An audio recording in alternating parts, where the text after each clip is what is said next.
The kind of silence that settles over a room full of dangerous men isn't peaceful. It has weight to it. Texture, like the air before a thunderstorm rolls in off the lake, charged and still and wrong, in a way you feel in your back teeth before your brain catches up. Nell Hathaway had worked the books for Santino's for 3 years, and she knew that silence the way a surgeon knows the sound of a flat line. Instant, certain, terminal. She kept her head down over the ledger on her desk in the back office, fingers steady on the keys of her calculator, even as every nerve in her body went rigid. The office was separated from the main dining room by a short hallway and 2 doors, but sound traveled through the bones of old buildings, and Santino's, with its lacquered mahogany walls and vaulted ceiling and floors of hand-laid Italian marble, was nothing if not old. Old money, old power, old sins embedded in the architecture like smoke in the curtains. The restaurant occupied the entire ground floor of a Gilded Age building on West Randolph, the kind of place where the menu had no prices and the reservation list had no openings, and the men who dined there didn't exist in any public record worth finding. Nell had stumbled into the job the way most people stumbled into things they weren't supposed to touch, through a friend of a friend, a quiet recommendation, a handshake in a parking garage, and the mutual understanding that questions were a luxury she couldn't afford. She was good with numbers, extraordinarily good. The kind of good that made people nervous and then grateful, in that order. She could look at a column of figures and feel when something was off the same way a musician heard a wrong note, not consciously, not at first, just a vibration against the inside her skull that said something here doesn't belong. That gift had kept her employed. That gift, and the fact that she knew when to look at the numbers and when to look at the wall. She looked at the wall now. Through it, technically. Listening. The dining room had gone quiet 40 seconds ago. Not the quiet of the kitchen between courses or the lull between glasses of wine. This was the other kind, the held breath kind, the kind that preceded something no one in that room wanted to see, but none of them were stupid enough to look away from. Nell set her calculator down without making a sound. She was 31 years old, and she had learned, slowly and at some personal cost, that her size made her easy to overlook. She was soft where the world rewarded sharp edges, round face, round hips, the kind of body that people's eyes slid off of in crowded rooms, landing instead on the thinner woman beside her or the louder man across the table. It had taken her the better part of her 20s to stop trying to shrink herself into a shape that would earn her a second look.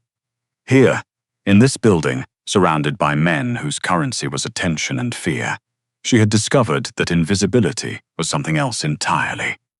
It was access. She stood, silently, and moved to the crack in the second door. Roman Varro sat at the center table, the way other men sat at the head of a boardroom. Not because the seat had been assigned to him, but because every other arrangement was geometrically impossible. The room organized itself around him. Always had, probably always would, until the day someone found the nerve to change that particular equation. And even then, Nell suspected, Roman Varro would find a way to be the most dangerous variable in the room. He was 42 years old, dark-haired, with the kind of jaw that looked like it had been chiseled by someone with a grudge, and eyes the color of good scotch, amber-brown, warm at first glance, and then you looked longer and understood that warmth wasn't the right word. Illuminated was the right word. The way old amber was illuminated, beautiful and ancient, and something dead was preserved inside it. He wore charcoal suits that cost more than Nell's monthly rent, and he held his whiskey glass the way men in old paintings held scepters, like the object existed to be held by him specifically, and everything else was a supporting detail. The table around him held 4 men. 2 she recognized. Sal, his right hand, a compact man with the quiet efficiency of something mechanical, and Breck, the logistics coordinator whose official title at the shell company Nell processed payroll for was distribution manager, and whose actual job she had chosen, firmly, not to think about. The other two were guests. She didn't know their names. She knew their posture, the careful, calibrated stillness of men performing ease they didn't feel.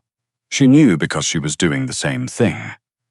What she also knew, because she had spent 3 years in this building developing the specific superpower of seeing things no one looked at her long enough to notice she was seeing, was this. The woman at the bar wasn't waiting for a date. Lee Harmon had been Roman Varro's girlfriend for 8 months. Nell had met her exactly twice, once at a private event in November, once when Lee had stopped by the restaurant to drop off something for Roman and had looked through Nell the way people looked through glass they didn't know was a window.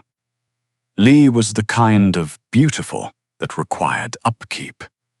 Engineered and maintained and presented as effortlessly. Dark hair, sharp cheekbones, a laugh that landed exactly where she aimed it. She was sitting at the bar right now, with a club soda she hadn't touched, facing the mirror behind the liquor display, and she had been checking her phone every 45 seconds for the last 20 minutes. Not waiting for a date, waiting for a signal. Nell had noticed it the way she noticed everything, sideways without meaning to, the same peripheral attention she gave to columns of numbers that didn't add up. A wrongness she couldn't name until she'd sat with it long enough to let it take shape. Shape now was a man in a grey topcoat who had come in through the kitchen entrance 9 minutes ago. Not the front. Not the service entrance on the alley side, the kitchen entrance, which required a code that changed weekly and which fewer than 6 people in the building were supposed to know. Nell had seen him because she'd been going to refill her coffee. She'd been in the hallway between the back office and the dry storage room, hidden in shadow, invisible the way she always was, and he'd come through the door with the particular purpose of a man who wasn't lost. Masfu wasn't. He'd positioned himself near the emergency exit, and then a second man had come in behind him. And then, 2 minutes ago, she had checked the camera feed on the small monitor mounted in the corner of her office, a monitor that most people didn't know existed, installed by the previous accountant as a personal precaution and left running through sheer organizational neglect. And she had seen near the coat check, just inside the front vestibule, 3 men. 3 positions, none of them eating. Roman Varro was sitting in the middle of his own dining room, with no clear line to any exit that wasn't already covered, and Lee Harmon was checking her phone again. Nell stood very still in the doorway for exactly 4 seconds. Her heart was doing something complicated and loud, and she breathed through it carefully, the way her father had taught her to breathe through a panic attack at 16, a trick that had served her in offices and parking garages and at least one very bad job interview. And now, apparently, here. Think, she told herself. You're good at this. Think. She could call out. She could shout something from the hallway, create a disturbance, break the pattern of the evening enough to scatter everyone. But that assumed the men near the exits were waiting for violence and not participating in it, and it assumed she had enough time, and it assumed Roman Varro would understand what she was trying to do before someone in a grey topcoat made the calculation that she was a loose end. She could call the police. She reached for her phone. She stared at it. She put it back in her pocket. Calling the police on Roman Varro was the kind of decision that required not being employed by Roman Varro, and possibly not being alive in the same city as Roman Varro's people. And she did not have time right now to plan a new life in a new city before the man near the coat check decided the evening's timeline was moving too slowly. What she could do, what she was good at, what she had always been good at, was move through rooms without being seen and deliver information quickly and without drama. She went back to her desk, tore a sheet from the notepad beside the calculator, the yellow legal pad she'd had since college, a habit she couldn't break even in the age of tablets. She wrote in the kind of block letters she'd developed specifically because her handwriting was otherwise an abstract art project. Clean, capital, unambiguous. 3 men, kitchen exit, coat check, east wall by fire door, Lee's been signaling. You need to move. Now. She folded it once. She picked up the leather portfolio she sometimes carried to Roman's table when there were documents to sign. One of 3 legitimate reasons she ever set foot in the main dining room, and the least remarkable of them. She walked out of the back office, down the hallway, through the first door, and then she was in the dining room, which was still doing its impression of a room where nothing was wrong, and the light from the chandeliers was warm and gold, and the soft current of jazz from the speakers was designed to make men feel powerful and untouchable, and Nell crossed the floor toward Roman Varro's table with the unhurried efficiency of someone delivering papers that required a signature. She did not make eye contact with Lee at the bar. She did not look toward the kitchen door. She pulled the portfolio from under her arm and opened it on the table in front of Roman, and she set the folded note on top of the blank document inside it.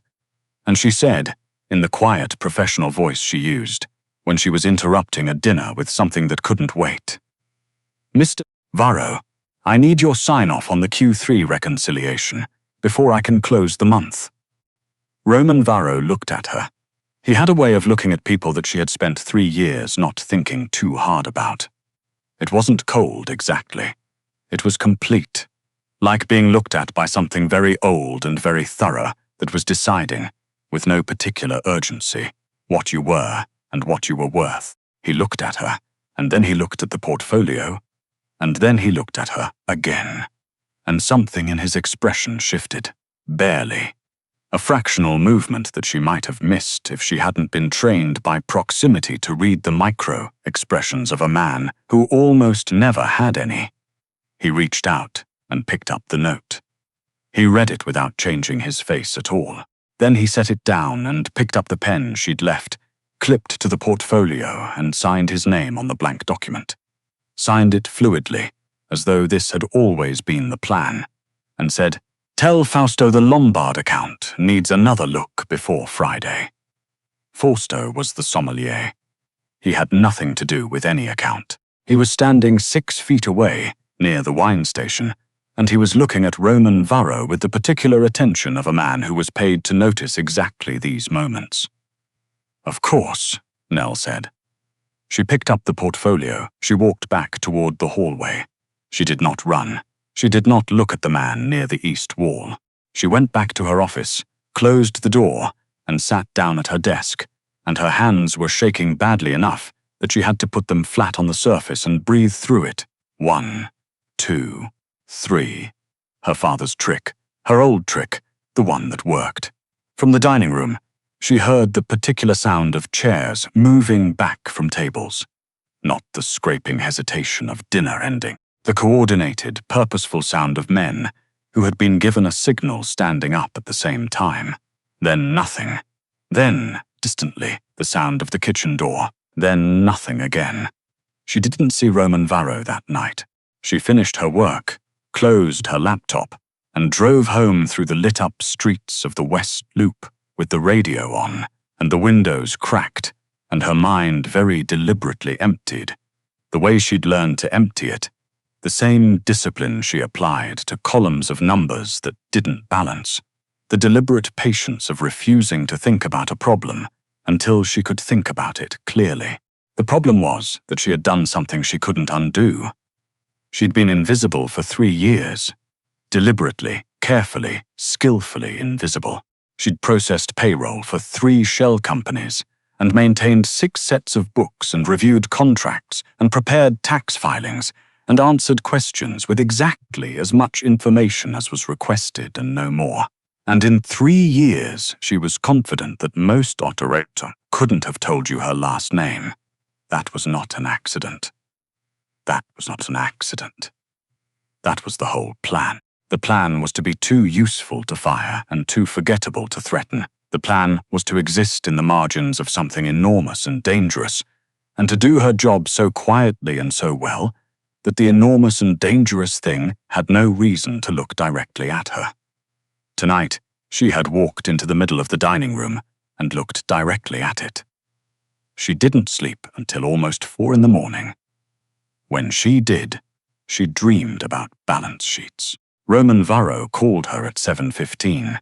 She was on her second coffee, still in yesterday's work clothes because she hadn't seen the point in changing only to change again, and she stared at the phone for 2 full rings before she answered. Miss Hadaway. His voice sounded exactly as it sounded in person, low, careful, with that quality of a man who chose each word after briefly considering all the others. I'd like you to come in early today. Of course, she said. Her voice was steadier than she expected. She appreciated that. I'll send a car. I can drive. I'll send a car, he said again, and it wasn't unkind, and it wasn't exactly a question, and she understood. The car arrived in 20 minutes.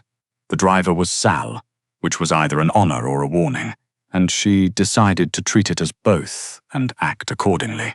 Santino's in the morning was a different place, quieter, stripped of its performance, the chandeliers off and the natural light coming in from the high windows in the way it came into old buildings, diffused and grey-gold, making everything look like a photograph from a decade someone remembered wrongly. The tables were bare. The chairs were stacked. The restaurant smelled like cleaning's solution and espresso. Roman was at his usual table, which had been set with 2 cups and a small pot of coffee, which told her several things at once. That this meeting had been arranged rather than improvised, that he intended to offer her something, and that he wanted her calm enough to take it. She sat across from him and poured her own coffee and waited. The men last night were part of an arrangement, he said.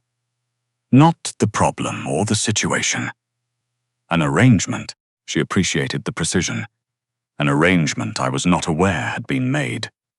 She said nothing. 3 of Mancusi's people, he continued, given access through channels they shouldn't have had access to. He looked at his coffee cup. I have been reviewing how they obtained the code to the kitchen entrance. I see, Nell said. It originated, he said, from Lee's phone. He said it the way you'd say a thing you'd already processed completely.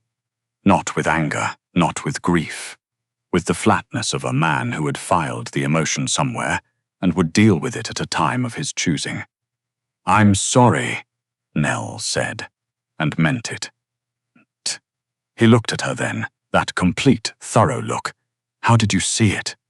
She thought about how to answer that. She'd been checking her phone every 45 seconds for 20 minutes, she said finally. She wasn't waiting for anyone. She wasn't nervous. She was timing something. She paused. The man who came through the kitchen door moved like someone who'd memorized a floor plan. He went directly to his position. No hesitation. No looking around. She looked at her coffee, and the numbers, the timing of everyone's arrivals, the positioning. It felt like a column that was about to not add up. Roman Varro was quiet for a moment. You read a room, he said, the way you read a ledger. I suppose I do. And you walked into the middle of mine, he said, and handed me a note. Yes. Knowing that if you'd read it wrong, he said, I might have thought you were the problem. She met his eyes. I read it right.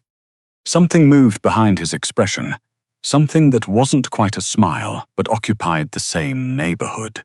You did, he said. He picked up his coffee, set it down. The men near the exits have been addressed. Lee has been. He paused, choosing removed from the equation. He said it carefully enough that she didn't ask what that meant. She thought it probably meant she'd been taken somewhere and would be given very clear instructions about the rest of her life. What I'd like to know, Roman said, is whether you'd be willing to expand your role here. She looked at him. You handle the financial architecture of this organization with more skill than anyone I've employed in 20 years, he said. But you make yourself very small, Miss Hadaway. Very quiet. Very, he considered, peripheral. That was the point, she said. I know, he said. I understood that. I allowed it, Because you were useful and you were honest and you asked nothing that you weren't owed. He looked at her steadily. Last night you stepped out of the periphery. Someone was going to shoot you. Yes, that seemed more important than maintaining my system. The almost smile again. I'm inclined to agree. He leaned back slightly. I'm asking whether you'd be willing to come closer to the center. Advisor capacity. In addition to your current responsibilities, you'd have access to information you don't currently have. You'd be visible to people who don't currently know you exist. Nell thought about 3 years of invisibility, about the plan that had kept her safe and useful and, she now understood, had also kept her limited. About the way she'd stood in that doorway last night for 4 seconds, breathing through the fear, and then walked out anyway. What changed? She asked. You knew I was capable before last night. I knew you were capable, he agreed. Last night I learned you were loyal. He said the word the way men like him said it, not lightly, not casually, with the full understanding of what it cost and what it was worth. In my world, Miss Hadaway, capability is common, loyalty is not. She looked at him across the small table in the quiet of a restaurant that was also an empire. And she thought about what she was being offered and what it would require, and what she stood to lose if she said yes, and what she had already lost by walking into that dining room last night, which was the comfortable fiction that she could stay in the margins forever. Nell, she said. He raised an eyebrow. If I'm going to be an advisor, she said, you can call me Nell. He looked at her for a moment, and then Roman Varro, who had built an empire on the bedrock of his own impassivity, allowed himself a small, genuine smile. The kind that didn't perform anything. The kind that just happened. Nell, he said. In the weeks that followed, she learned things about herself she hadn't known. She learned that she was not, as she'd always assumed, someone who needed the periphery to function. She had believed, in the way you believe things that have never been tested, that her value was tied to her invisibility, that she was the hidden variable, the unnamed column, the number that made the formula work but never appeared in the final output. She was still that. But she was also, it turned out, someone who could walk into a room full of men who knew each other's worst secrets and ask a clear question and receive a clear answer and not need them to like her in order to get what she needed. She learned that Roman Varro had been watched his entire life by men who were afraid of him, and men who wanted to use him, and men who needed something from him, and that in 42 years he had developed a comprehensive and highly effective system for knowing exactly what he was to every person in the room. She disrupted that system. Not on purpose. Not immediately, but she asked questions the way she always asked questions. Not for power, not for leverage, just because she genuinely needed to understand how things worked. And he answered them, and over the course of those weeks the answers got longer, and the office where they met moved from the spare conference room to his private office on the 2nd floor, and one evening, when she was reviewing a particularly complicated set of contracts and had asked a question that had made him laugh, actually laugh, a short, surprised sound like something he'd forgotten he could do. He had looked at her with something she recognized because she'd been quietly, carefully, unsuccessfully, trying not to feel the same thing for several weeks. She didn't say anything. She was a woman who read rooms. She knew the difference between something that was present and something that was ready. She went back to the contract. But she felt him still looking at her after she'd looked away, and she thought about the note she'd written on her yellow legal pad. You need to move now. And she thought there was something in that still applicable, and she smiled at the contract and said nothing. The night she understood completely that the arithmetic of her life had permanently changed. She was standing in the lobby of the Aldwyn Hotel at a private event she'd been included in without being asked if she wanted to attend. A shift that still startled her each time, the simple assumption of her presence. She was wearing a dress she'd bought 3 weeks ago and returned twice and finally kept, a deep wine red that her old self would have dismissed as too much. Her old self had opinions she was in the process of revising. Roman found her near the window, which was where she always ended up at events. Good sight lines, access to 2 exits, near enough to the edge of things to be able to think. He stood beside her, not in front of her, and they both looked out at the city for a moment, which was something she'd noticed he did. Stood beside rather than in front of, asked rather than directed, made space rather than filled it. "You're doing the thing," he said. "What thing?" "The calculating thing. Where you're reading the room and counting the exits and deciding where everyone is." She considered denying it. "There are 12 people here whose presence doesn't make sense to me yet. I'm working on it.